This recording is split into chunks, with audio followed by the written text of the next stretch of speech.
Happy Halloween, everybody. I'm going to tell you a true ghost story that happened to me. Got my little Sanderson shirt on today for Halloween. Okay, now this is really true. So, years ago, I was going to my parents' house, and in the front of their house is like a pond, man-made pond, and it has like a fountain in the middle. And you can turn it on certain times or whatever. So there's this the house is, I think it was built in 79. So the house is like older. So there's this stone table with these two bench seats that were on the property next to the pond for whoever originally built it. And I remember driving up, and there was a woman dressed in all black sitting there. Now, this is on the property. It's in the front of the property, but it's on the property. And it's not close to the front door. It wasn't close to the front door. So it's not like I was passing her, because the property is pretty big. It wasn't like I was walking past her when I got out of the car so that I could ask her, hi, who are you, or whatever. She was just sitting there. When I went in, I remember asking my parents, who's that woman sitting outside all in black? And everyone's like, what are you talking about? What woman? I don't know what you're talking about. So I remember opening the door and going back out, and you had to kind of walk out a little past part of the driveway to see that little area.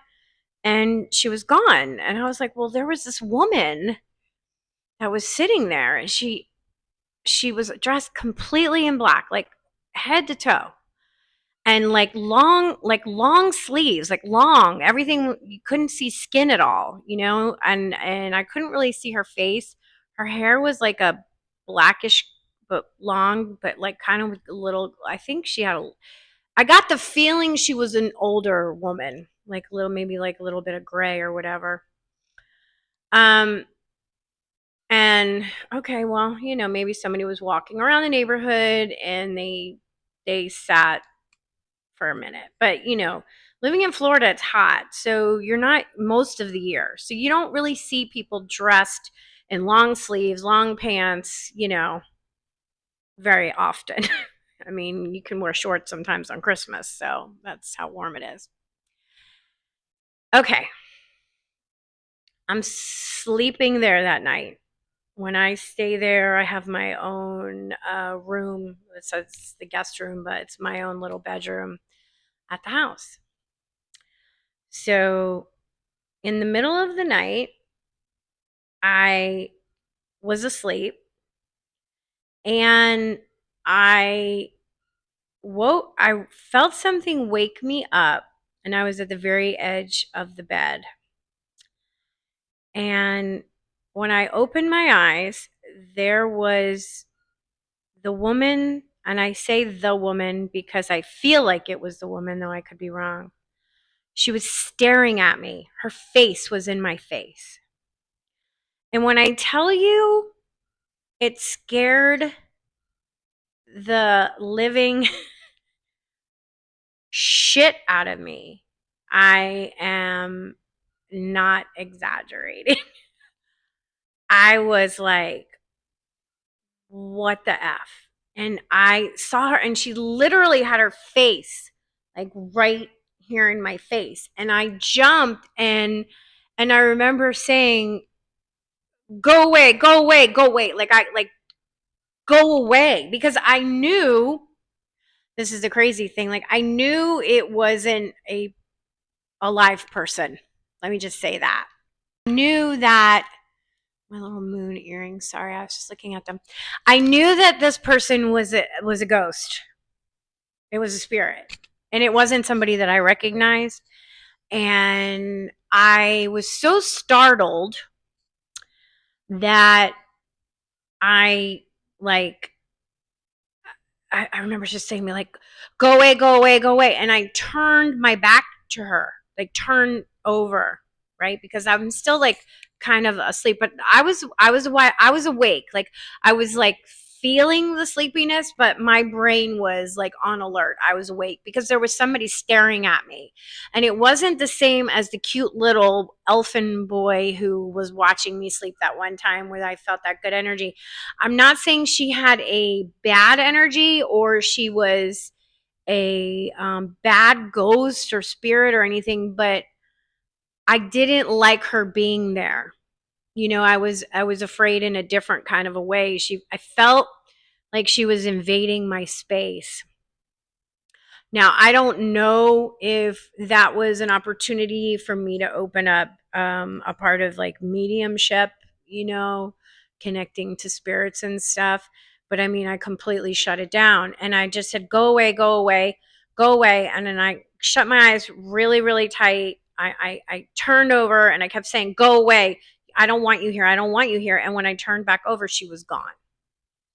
But I do know for sure that she was a ghost.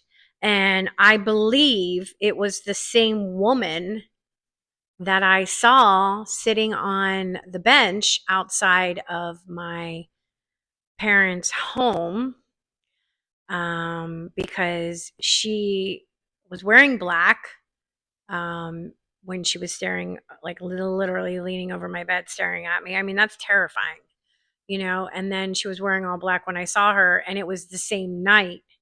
So, and nobody else had seen her. Nobody else had known what I was talking about. And so I do think that, yeah, I don't know why she came that night. I don't remember the time of year that it was. I don't think it was it wasn't Halloween night per se, but it could have been around Halloween time. And the reason I'm saying that is because now that I'm thinking about it more and more, I remember thinking, well, the veil is thin now. The veil is thin now. So it must have been around that time. And I was freaked out. And I remember, you know, trying to figure out, well, why would who is this woman? You know, why is this woman? But then I didn't want to keep like asking, like, who is this woman? Because I didn't want this woman to keep coming back to visit me because I didn't ask her to come and visit me. And she did. And I didn't get like evil, but I didn't get warm and friendly. I don't know the feeling and I didn't want to pursue the feeling. So for the next, you know, week at least, probably longer, I just shut everything down. I would put the protection around me and saying, no, nobody is invited in this space. I don't want anybody visiting me. You're not welcome here. You're not welcome here. And I just imagined the white light like wrapped around me. And, you know, I'd called on Archangel Michael, protect me with your wings and do not let anybody come into my space. And, you know, I did that for a while. And so I never saw her again. And I never had an experience like that again. The elfin boy who visited me here where I live now with this house, was a very different experience, and that was welcome, and they can come visit me anytime they want. But no, so I just wanted to share in honor of Halloween, my actual ghost story where I literally saw a ghost staring at me in the face in my bed. These things always happen to me in my bed, and I don't know why, but I guess that's when my brain finally is quiet. All right, well, enjoy Halloween, and you know, go see if you can find any ghosts. Share your ghost stories. All right, everybody, be safe out there. See you next time. Bye.